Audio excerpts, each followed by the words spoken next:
What's the meaning of anthropomorphic?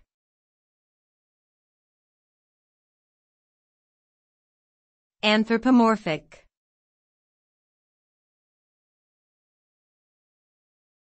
Anthropomorphic.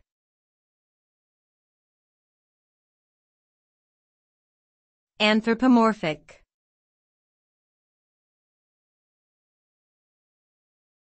Anthropomorphic.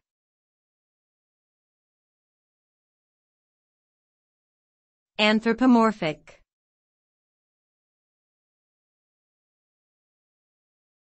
Anthropomorphic refers to the attribution of human characteristics or behavior to a non-human entity, such as an animal or an object. It means giving human-like traits to something that is not human. For example, a cartoon character with exaggerated human-like features is anthropomorphic.